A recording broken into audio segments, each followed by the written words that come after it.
The big match starts its new Saturday night season at Southampton for the very good reason that today it was the #1 place in English football as we awaited the return to the First Division of Kevin Keegan. And what a reception Kevin got from an all-ticket sellout crowd, his first league game in this country for 3 years after that spell with Hamburg.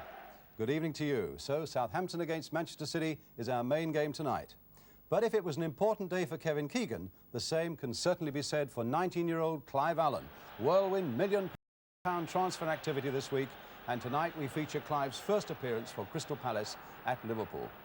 And our third game, goal highlights from Sunderland, fresh back to the First Division against Everton. Well, also tonight, a new face to the big match this season. A welcome to Jim Rosenthal, first with the day's headlines.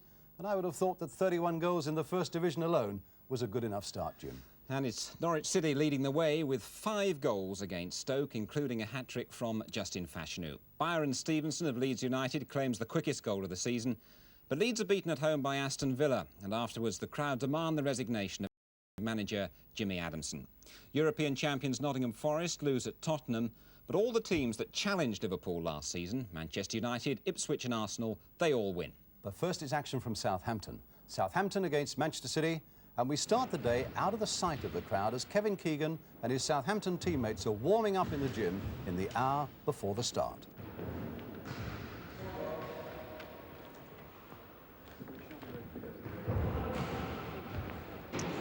Well, the countdown's on its way now. Last few minutes before you come back into English football. What are your feelings at this moment, Kevin?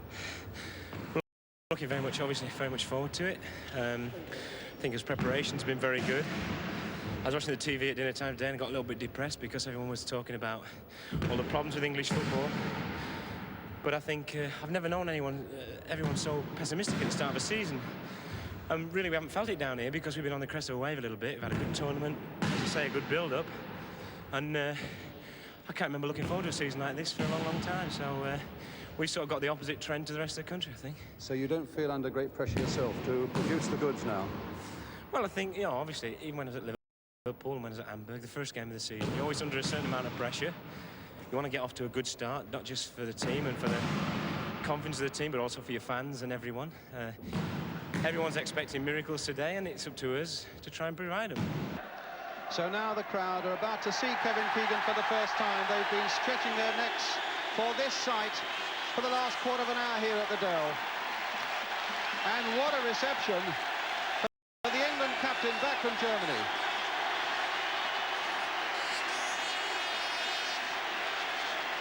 It's quite astounding. And indeed, such is the demand to see him that every Southampton home league match this season is an all-ticket affair. Kevin Keegan is back. And this is the side Kevin plays in this afternoon. Southampton without last season's top scorer Phil Boyer, who's got an Achilles tendon problem. Charlie George gets his place. The goalkeeper is Ivan Katalinic, 15 caps for Yugoslavia. And Mike McCartney is the new left-back signed in the summer from Carlisle. Manchester City, meanwhile, they're able to field what is said to be their strongest side. Defender Nicky Reed has recovered from injury. The young central defender Tommy Caton starts the season at left-back, where he's played in pre-season friendlies. And Paul Segru is fresh from non-league football with Nuneaton. He played in the last game of last season for City. The referee today is Ken Baker of rugby. Start of an important season for Manchester City's Malcolm Allison. He knows better than anyone that he must have success this season, and he's confident enough to believe that he'll get it. So Southampton get this game and a new season underway in their new strip of red and white here, broad stripes. Manchester City in an all-light blue strip as Baker searches out Shannon on the right here. And that's a good cross coming in from Shannon. Charlie George on the far side, Corrigan, and it's Holmes, and they're in trouble here. And it didn't quite come through to Baker, and somehow Manchester City squirmed that one away. But it was a great break by Shannon and a lovely cross by him. And it instantly put even a massive man like Corrigan in a bit of trouble. He really had to stretch for this one. Charlie George was on the far side. Nick Holmes with this shot here. But in the end, City just scrambled that ball away before it came through to Graham Baker. Hit again towards Shannon. There's Caton. Now Charlie George. It was nicked away from him.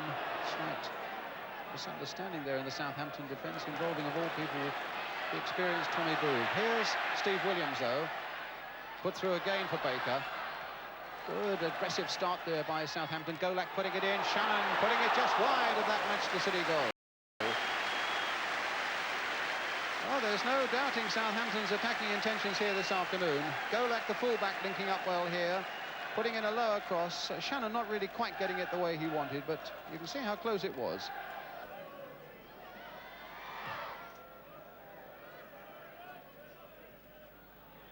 Nicked on there by Holmes. A nice touch there by Charlie George. Keegan playing it through, and here's Williams with a chance of a shot on goal, and his finishing badly let him down.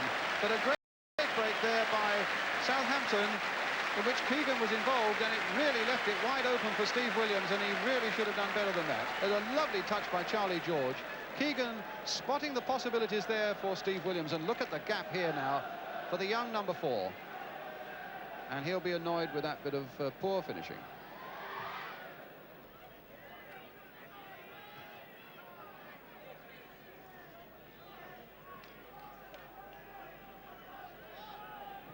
Ransom, Sugru with Nicol, snapping just a little too fiercely at his back. And the free kick not taken from the right spot.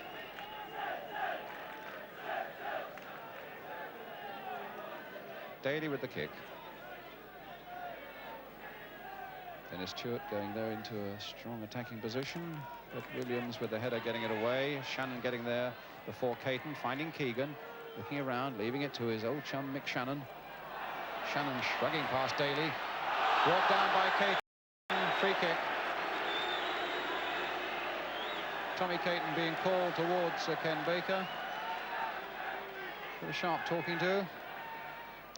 It's going to be Williams with the kick.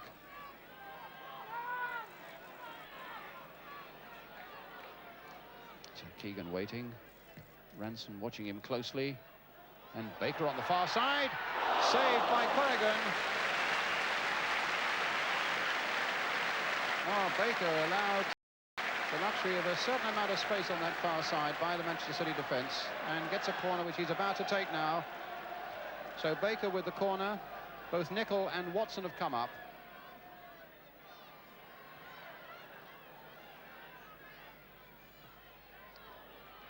And Shannon! The wheeling arms and the clapping hands, and Southampton get their first goal of the season. The old ploy of somebody at the near post, a glancing backward header from a corner, and it's put Southampton into the lead. Well, they brought a new star, but it's the old star who puts them on their way. Baker's corner. And look how Shannon was allowed to go free there. The glancing header beyond Corrigan, 1-0. So Southampton, after 13 minutes, go into the lead. Mike Shannon's goal. A little too short for Stewart. But here's Stewart again.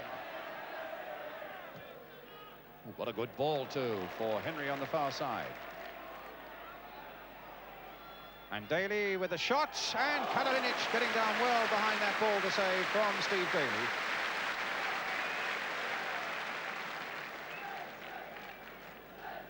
Quite a difficult bouncing ball, that. It was bouncing just that little bit in front of this Southampton keeper. Powers header. Shannon.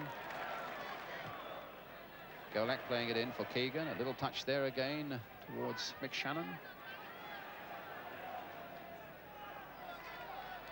Golak in there. Shannon again.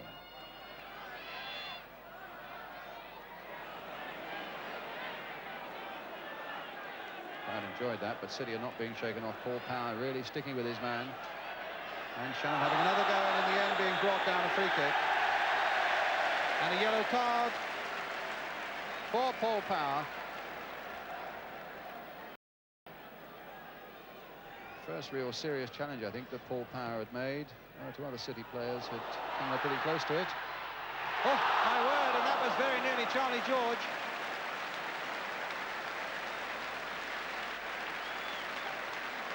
Well, the free kick taken quickly. And Charlie George very near to making it two. Here's Williams. Played in for George again. That time Caton closed much quicker. Golak. The ball had gone. Williams in for Baker. Trying to drag that away from Daly.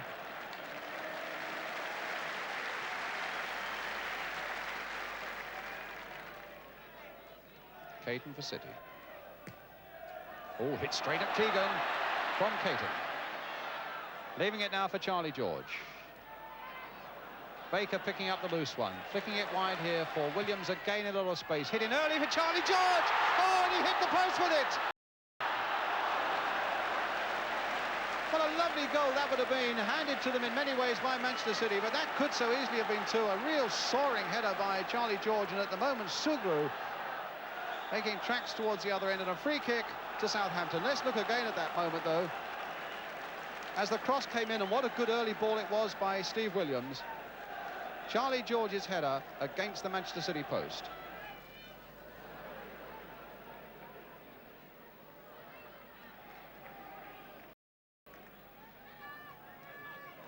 Shannon brought down by Booth. Free kick to Southampton.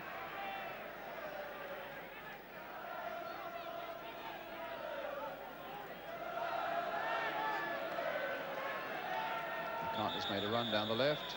Keegan and Holmes are over this one. Holmes a tremendous strike with the ball, but it's got to be from the right place. Charlie George waiting and making a run. Holmes with a kick. Floated towards Watson. And now Shannon.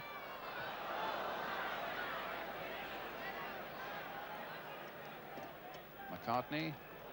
Oh, what a good ball by McCartney. Now Holmes with a chance to get a good cross in. Charlie George! Oh, and he scooped it over. Well, it's not his day. He's thumped a header against the post. And that really should have been number two. A lovely ball by the new fullback, McCartney. And a lovely cross too by Nick Holmes. Keegan nicking it on there for George. What a good combination again. These two are again providing for this Southampton attack. Keegan now putting it for Golak. In for Baker. And this is for Holmes. McCartney. In for Holmes again. Played inside, this time for Charlie George. A lovely ball here for Holmes. A little touch coming in there. And Williams! Oh! Well, that may also have come off Henry. But they just can't get that second goal. Again, Holmes well to the fore. He's made some terrific runs, and Charlie George's pass again is really set so many people up this afternoon. Williams and the ball coming off Henry, in fact, and Corrigan having to readjust himself.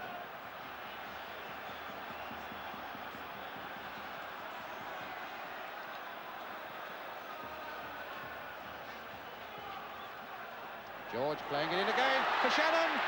And is that going to be the second one? It is! Shannon's done it again, and Charlie George made that one. 2-0. 34 minutes gone. Well, what a mixed day for Mick Shannon. He scored the first goal, he's got a yellow card, and now he's got the second goal. But played and made for him without question by Charlie George. What a ball by him. And Shannon must have timed that run to perfection. There was no offside. And as Corrigan came out, he just lifted it over him and under the crossbar for 2-0. Now Kevin Reeves for Manchester City, who badly need to pull something back in the 7 minutes or so that remain before half-time, even to get a finger hold back on this game. At the moment they've been swamped by the really aggressive attacking play here by Southampton. There's Shannon getting a long cross in there. Charlie George ducking in with a header. Baker with a header. A shot there by Steve Williams that was over, but beautiful combination again. And once again, it's Shannon's ability to get down the right, and my word, that's where they are pushing everything through, Southampton. And he's making very good use of it. A good deep cross. Charlie George ducking in on one on the far side. Baker nodding it back instead of trying one himself, which is a good idea, but then Williams put it over. Nichols' header. Half-time whistle. And Mick Shannon scoring twice in the first half against his old teammates, Manchester City, giving Southampton that lead, and Kevin Keegan getting through his first 45 minutes back in the Football League and showing, well, his customary dash and skill and a marvellous understanding with Charlie George that would also be added. The crowd here at Southampton delighted with that 45 minutes, I can tell you. 2-0, and it could so easily have been 5. So a lot more still to come on the big match tonight, and a half-time score here at the Dale in Southampton. Southampton 2, Manchester City 0. We'll be back with the second half.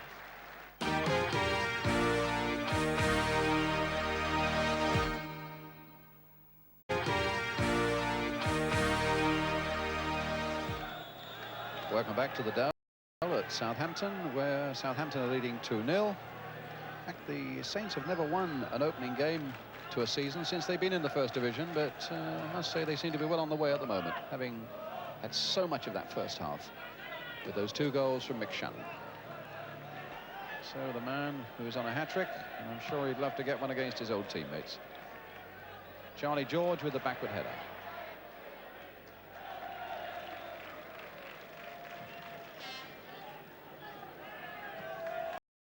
Watson.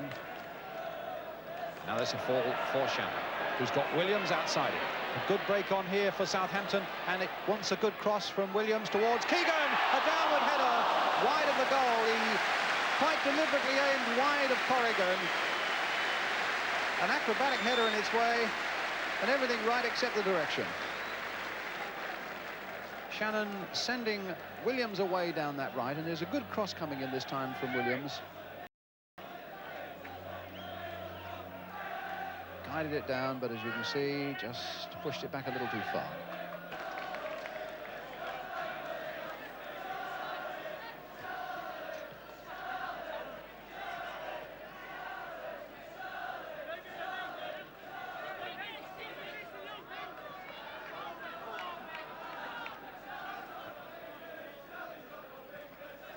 And now Booth.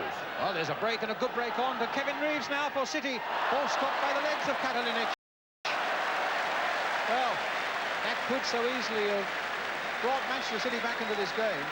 And it was Tommy Booth, of all people, right forward, who not only made the break, but what a lovely pass there for Kevin Reeves. Hit first time against the legs of the Southampton keeper.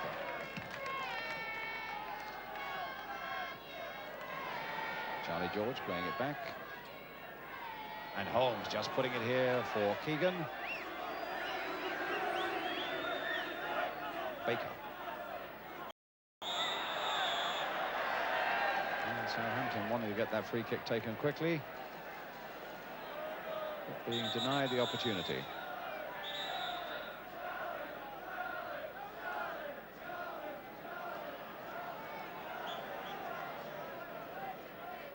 Holmes. Oh! And Corrigan lost it, but got it again just before Shannon got in. It's a thundering drive with that left foot, this Nick Holmes. And clearly he was travelling a little faster than Joe Corrigan thought. But he got it at the second go just before Shannon got there.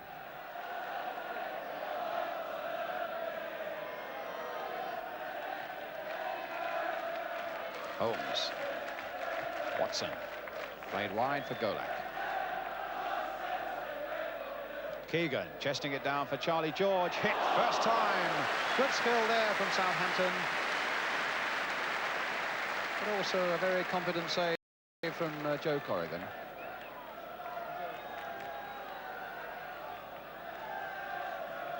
Power.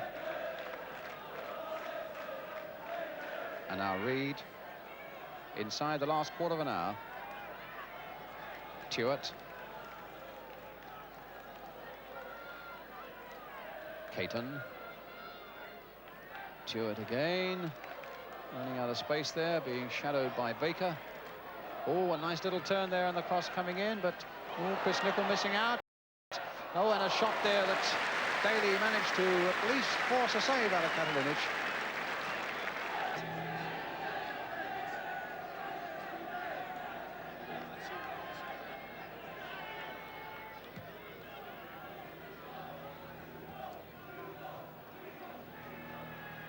Golak. Williams. Shaken off the ball by Caton. And it's going to be for Reeves. And Katalinic was in all sorts of trouble there. And Tommy Caton, who's made some quite good breaks down that left flank for Manchester City in the second half, got in another one. And Kevin Reeves with a touch. Not a really convincing or powerful one, but it could so easily have caught Southampton out.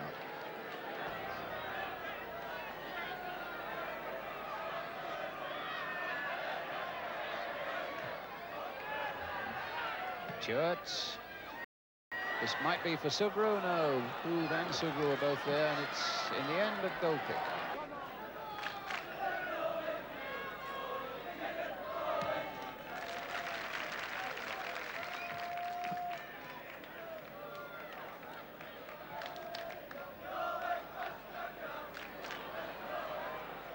Taking it on himself, going through them all, past Chris Nicol, that last one. McCartney coming across, there are men in the middle. Sugru is amongst them, and Tuart also. Oh, and what a miss. Well, there's no denying that City have had their chances really to get right back into this game in the second half. They should have been absolutely out cold by half-time. But Southampton have gone a little bit soft in this second half, and City have made what chances have come their way. Power making that one. Sugru couldn't control it. But Tuart really should have done better than that.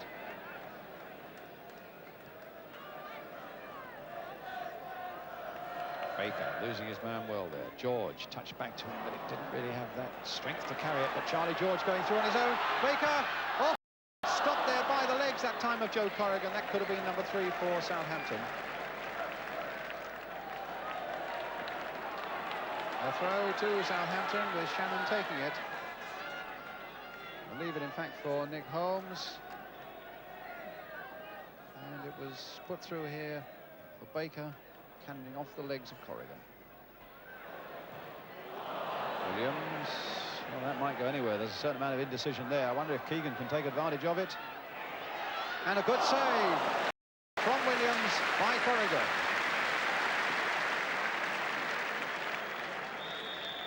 Final whistle, and the 2 first half goals by Mick Shannon get Southampton off to a winning start. 2 goals both in the first half, and a good first game for Kevin Keegan, creating exactly the right impression with his running and his industry, of course his skill, and the way he's already beginning to combine with the people around him. That really augurs well for Southampton. Charlie George, who might have had 2 goals in the first half, a brilliant first half by him, but not so good in the second. And really that goes for Southampton as a whole. And as for Manchester City, well, they look absolutely barren in the first half and could have been 5 down.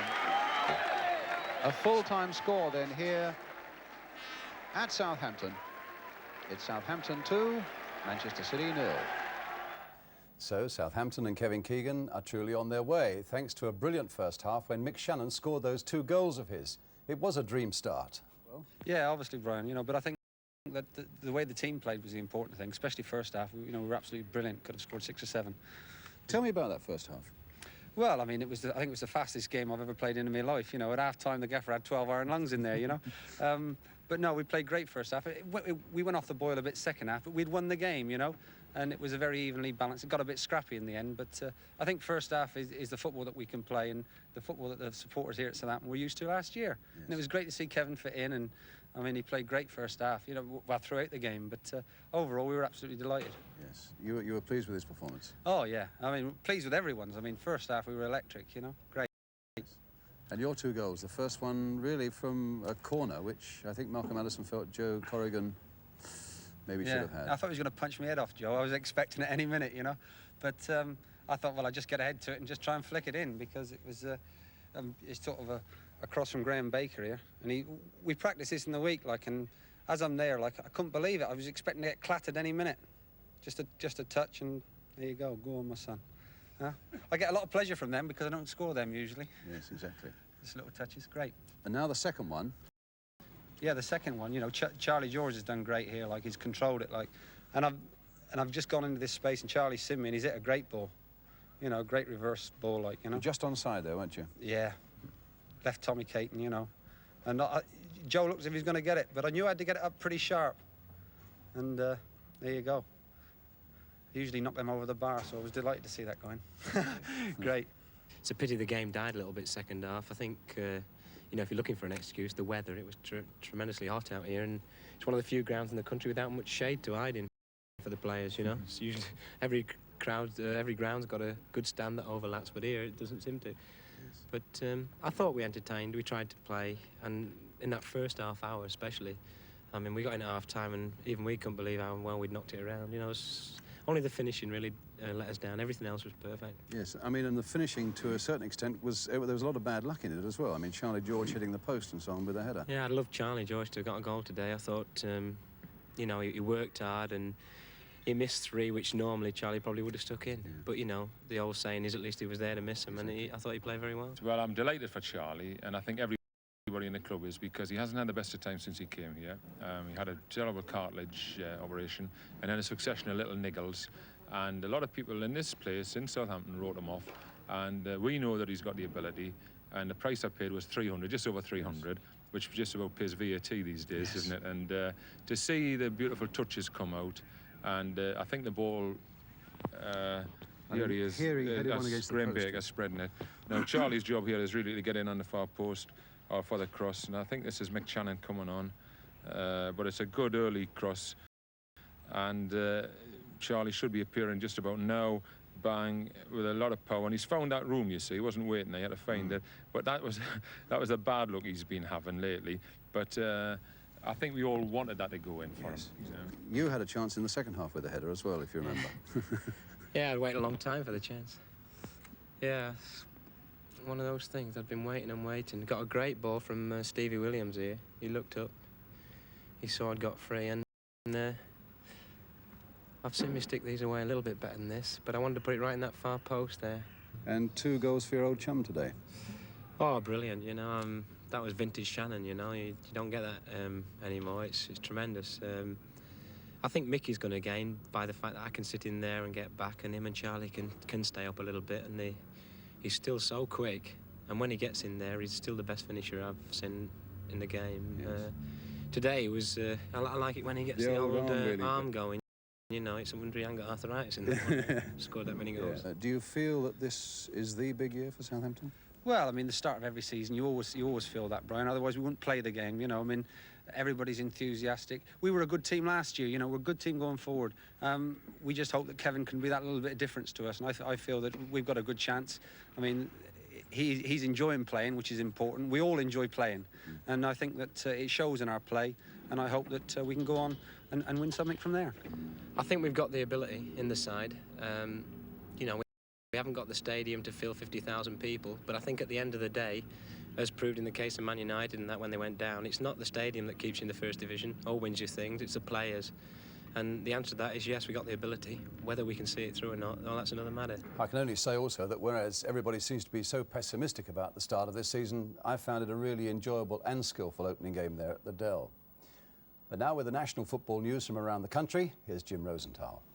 Well, who'd have thought that Norwich against Stoke would provide our top story, but John Bond's side, early front-runners last season, won 5-1. Justin Fashanu scoring the first league hat-trick of the season. Yugoslav international Muznic Drazen suitably impressed. After the match, he agreed to join Norwich for £300,000. Elland Road, Leeds was the place for the quickest goal and the first crowd demonstration. Welsh international Byron Stevenson scored with a penalty in the second minute, but Aston Villa won 2-1, goals there from Morley and Shaw. And then came the rumpus aimed at the Leeds manager Jimmy Adamson. Don Revie was watching the game. bring back Reevy was the cry. Gary Birtle's Nottingham Forest transfer list to centre forward. He's also under fire after Forest's 2-0 defeat at Tottenham. Peter Taylor, Forest assistant manager, said Birtles was on cloud 9 thinking of other clubs, and we'll have more on Tottenham later on. The other clubs tipped by the bookmakers to chase Liverpool all won. Manchester United, watched by the day's biggest crowd, nearly 55,000, and then scoring 3 times in the second half against Middlesbrough at Old Trafford. Thomas, Macari and Grimes getting those goals. Frank Stapleton got the only goal of the game for Arsenal at West Bromwich Albion, and one enough for Ipswich at Leicester. John Walk, the scorer there in the last couple of minutes. But sadly, crowd trouble at Hillsborough. 7 policemen are in hospital after a riot at the end of Sheffield Wednesday's 2-0 win over Newcastle. And Newcastle's Steve Carney sent off there. So was Coventry's Ray Gooding during the defeat at Birmingham. What a lovely start to the season, though, for 2 great old favourites. Martin Peters, now player-coach at Sheffield United and a scorer in the win at Carlisle. And Alan Ball, whose Blackpool side won 2-1 at Swindon, and not too many teams manage that. Well, still to come tonight, Liverpool against Crystal Palace, also Sunderland against Everton, and in the studio we'll have those £2 million men of the week, Clive Allen of Palace and Kenny Sanson of Arsenal. That's after the break.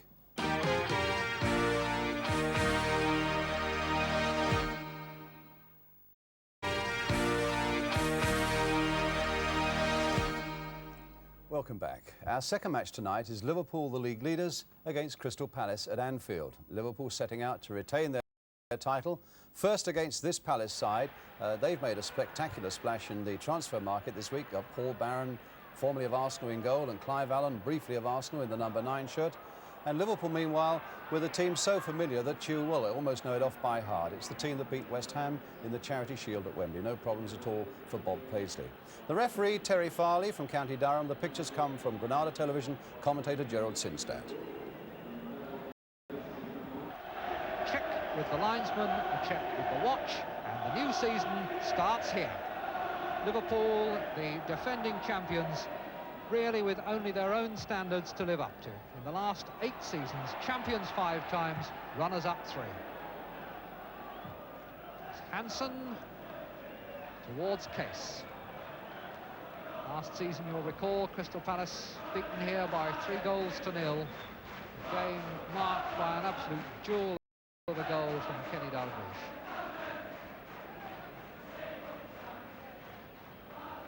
Case's free kick. And Ray Kennedy coming round the back, and a hand from Barron, and the new goalkeeper was in trouble in the opening 60 seconds of the game. A little float across, found Kennedy, and when he turned it across, it was only just a desperate fingertip from Barron that got the ball away.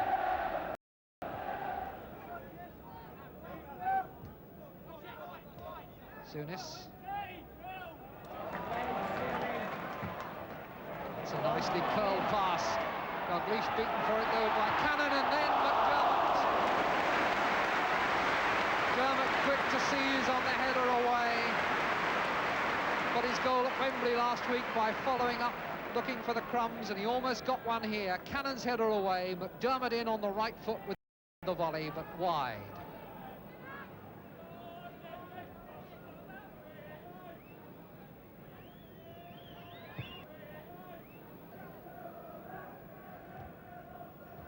Came to claim it, but it was Thompson's header. Cannon's pass will find Hilaire. And Hilaire has shown a clean pair of heels to Neil and crossed well. And in comes Francis, but over. But there was some lovely skill there with Francis at the end of it and Vince Hilaire doing all the creative work with some really explosive acceleration. Here he goes past Neil. Neil now can't make the challenge. The little flick runs on to Francis and the shot goes over.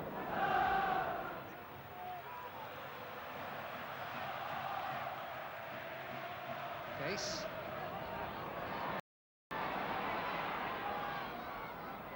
Dalglish now.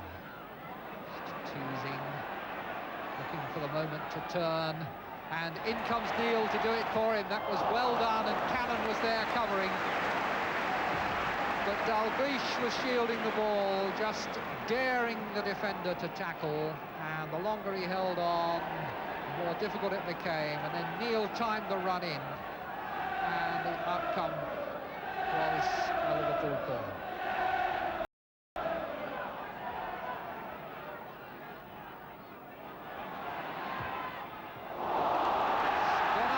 For a corner, carried over by Barron, a decision flagged by the linesman.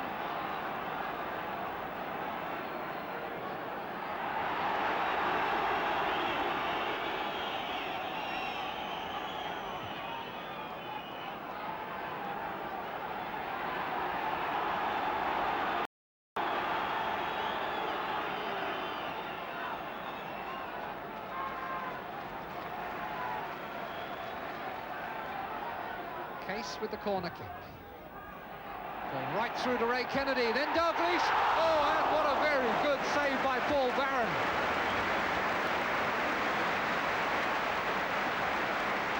Generous applause from the Kop, well earned by Paul Barron as a result of two headers from this corner. Ray Kennedy makes the first, Dalglish the second, and Barron stretches two hands. Good save. Dermot thought he was fouled, but the referee didn't, and so play goes on. Hansen. Oh, nice play by Souness. And a good ball too for Dalglish to chase. Goalkeeper came with his feet because the ball was outside the area and was a little bit lucky to escape. Ball played in well there, Dalglish after it. Barron had to go for it with his feet, and Dalglish just couldn't control it. Johnson, Dalglish. Wide on the right, Case. Found himself a lot of space out here, and Hilaire is spending a lot of his time covering, but to no avail there as Dalglish scores the first goal of the season for Liverpool from the cross. It's been coming, and when Neil turned that one in, Dalglish threw himself to the header, and there was nothing Barron could do about that.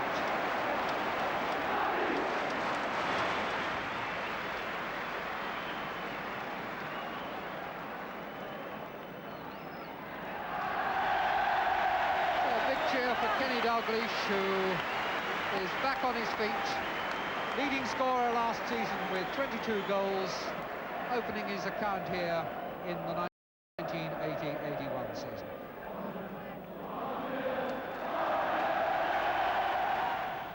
It's easy, I think, to overlook the fact that only 4 years ago Crystal Palace was starting their season with a game against York in the 3rd division. And this man Flanagan has designs there on bringing them back into this game. Flanagan put through there, had time to look and pick his spot, but picked it a yard too wide. Mike Flanagan, number 10.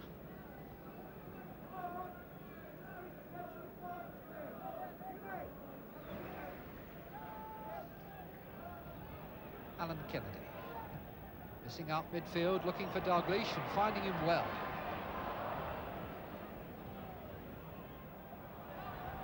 Firm tackle by Smiley. Allen's pass cut out by Neil. Case. McDermott giving them width on the right now as Case goes inside. Ray Kennedy coming round onto his right foot and scoring.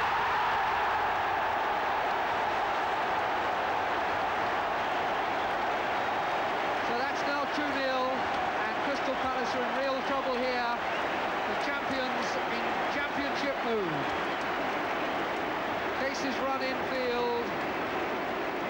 Ray Kennedy coming over onto that unfamiliar right foot, but showing that he knows how to use it, and making the score 2-0.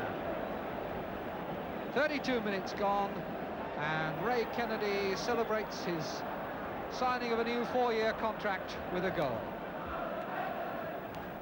Hinshelwood, move back where it began. Allen.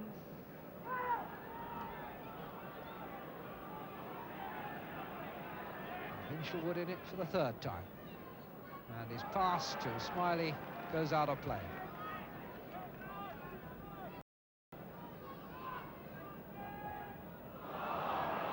Isn't a very good pass, and maybe Francis can profit from it. Hilaire has a long way to go to try and retrieve it. Succeeds in keeping it in, and Fenwick collects.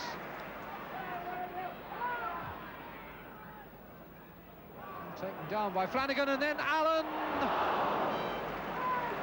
Like the new partnership was going to deliver a dividend then. Flanagan's header down, and it was Hansen's half clearance that Allen got on the end of, but the shot was wide. Hilaire for Crystal Palace to Nicholas. Now it's Gilbert.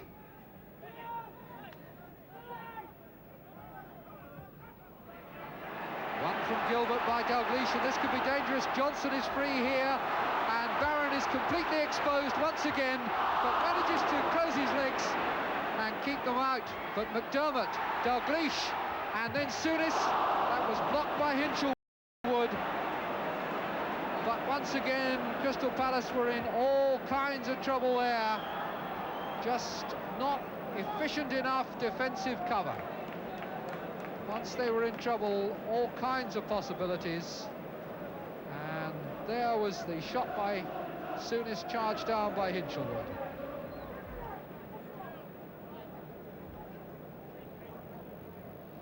Neil. Johnson, Neil again, now McDermott. And that's gone off for a corner.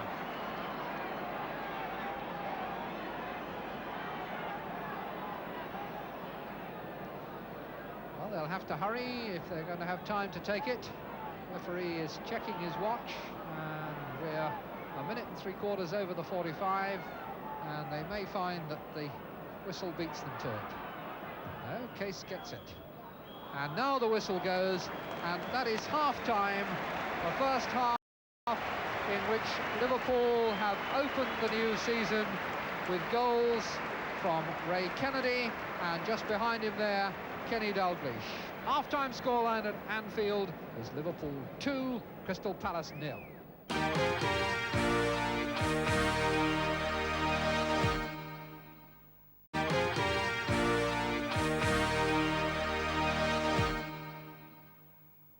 The news from the dressing room, by the way, is that Kenny Dalglish is still feeling a little bit groggy from the effects of his collision with Paul Barron in the first half. But it's 2-0 to Liverpool as they begin the second half attacking the goal to our left.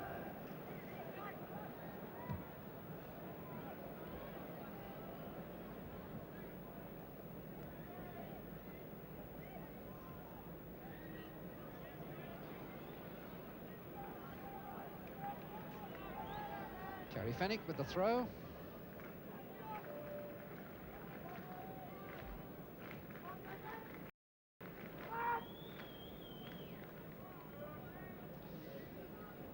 And Terry Fenwick, I think, is beginning to emerge as a significant figure in this game. He did deputise half a dozen times last season for Kenny Sansom, but he's been subjected to a really big examination here this afternoon, perhaps something he hasn't quite experienced before. Oh, good running by Alan Kennedy. Kept going when another player might have stopped, and then playing it, but well held by Barron. But Kennedy did well there. He played a ball that looked like a lost cause, but went after it, won it back, and managed to get the shot on target. Ray Kennedy, Johnson, Alan Kennedy. Alan Kennedy again, and he scores! Once again, Alan Kennedy gets the reward for not giving up. He just kept going there, and he was not going to be put off. He's gone past 3 challenges there, and what a cracking left foot he found at the end of it. Ray Kennedy. Fairclough.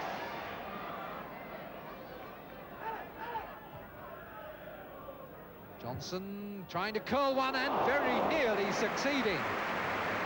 Barron was hurtling across his goal there, and he saw the danger. It was very, very skillfully done by Johnson, fed by Fairclough, and then a real curler here.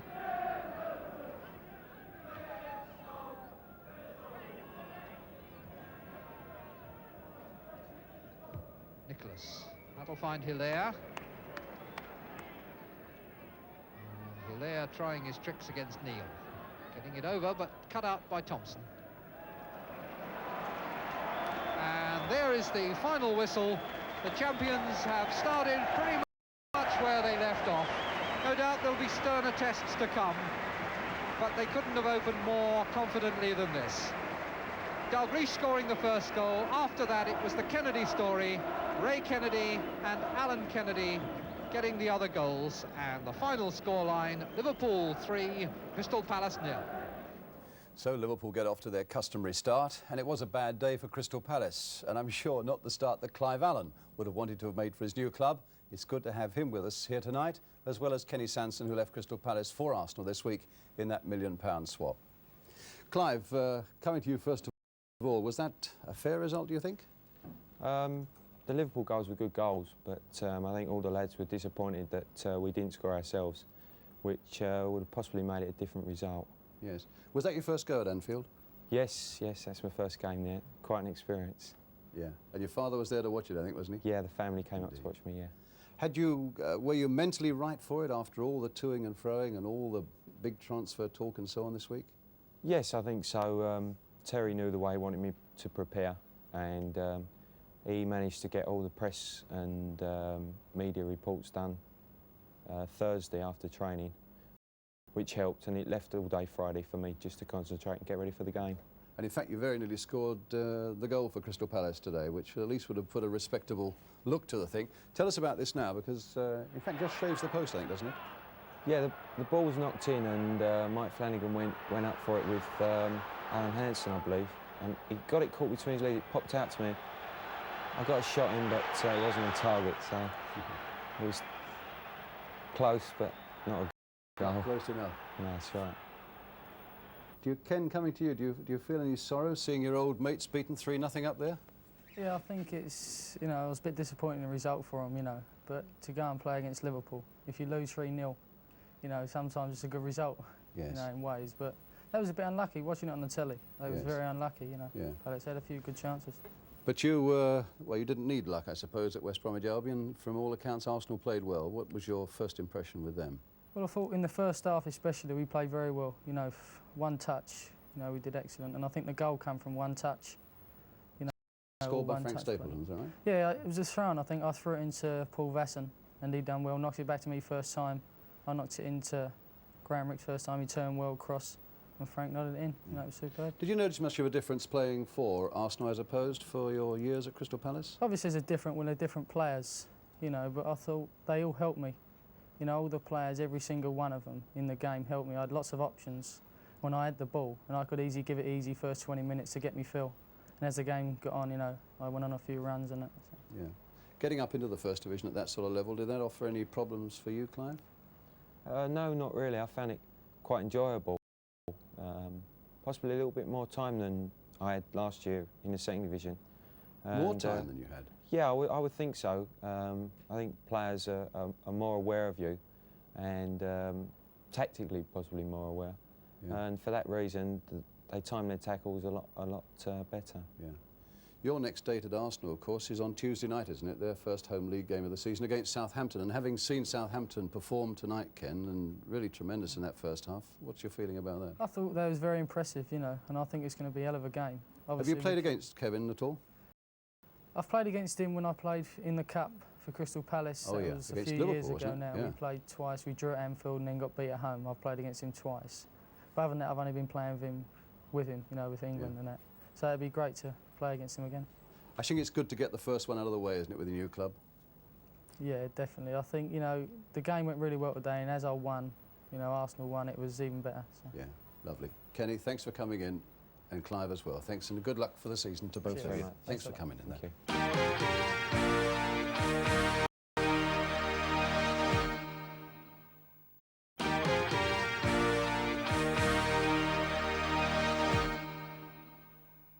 All right, for our third game tonight, we go to Roker Park, where 33,000 greeted the return of Sunderland to the First Division.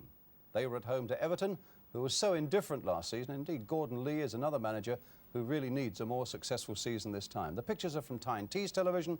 The commentator is Roger Thames. Sunderland in stripes.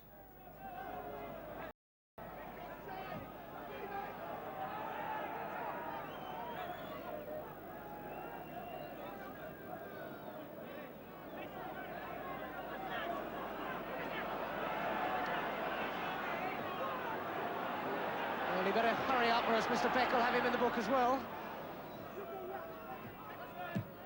Arnott pushing the ball through. Cummins nearly got away from Kidman. Cummins could get away from him this time, and that's a penalty. No doubt about that one from the referee. Kidman committed the offence. It was Kidman who cleared it. When it was got back in to Stan Cummins, he turned it well, and Kidman was struggling from there on in, and down went Cummins. And it'll be John Hawley who's going to take it.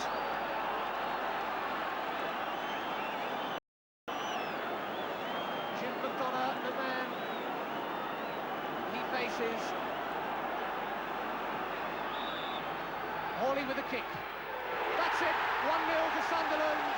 John Hawley, the scorer from the penalty spot. No problems from the penalty spot. Calmly taken. McDonough went the right way, but there's no way you're going to stop them like that. This is Ratcliffe, though, the throw up the line.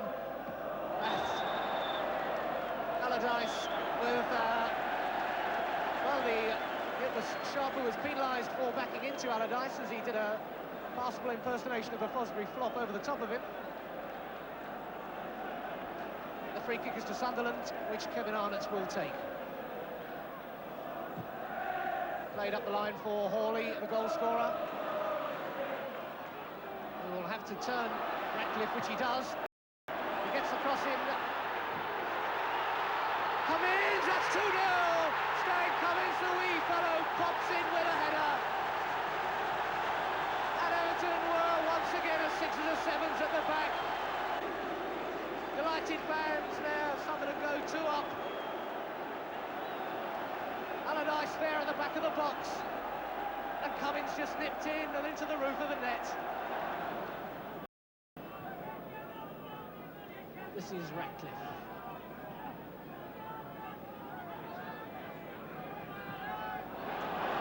Run by Buckley, Hawley's with him. Hawley times his run correctly, has he done? He's beaten the offside trap, there's a chance here, surely can he still do it? It's still on, oh, and finally McDonough jumps on it. Oh, that one surely was gift wrapped for John Hawley. He timed his run to perfection to beat the offside trap, and then it seemed to be the difficult thing to do.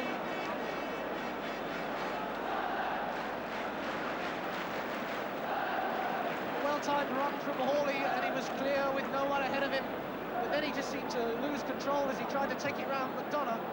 Steamrolled his way on a bit, but it was all out of control from then on in, and McDonough delighted to pounce on it. Turn of speed from young Ratcliffe. Whitworth intercepts to concede the corner.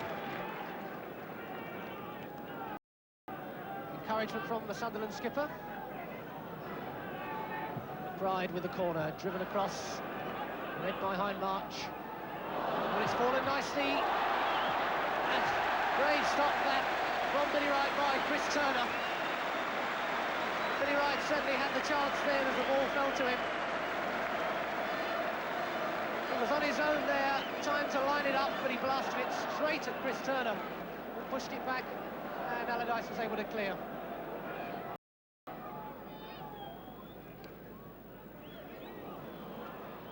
Hartford to McBride. Oh, off the post, and Latchford couldn't get onto it either. That was bad luck on McBride. Certainly Sunderland need to live a little dangerously now. It was an excellent shot that from McBride, back off the post. Nobody able to cash in on it.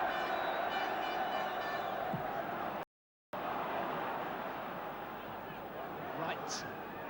Oh my word, that could be in, and it is! Oh my word,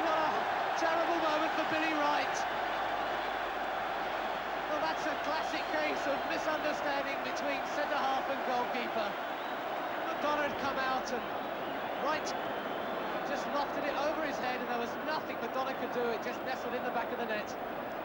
So, Bolton with the tackle. It's a good ball from Hartford. Eastoe the chance. Has he taken it? Yes, he has. Substitute Peter Eastoe pulls one back for Everton, which will surely be no more than a consolation.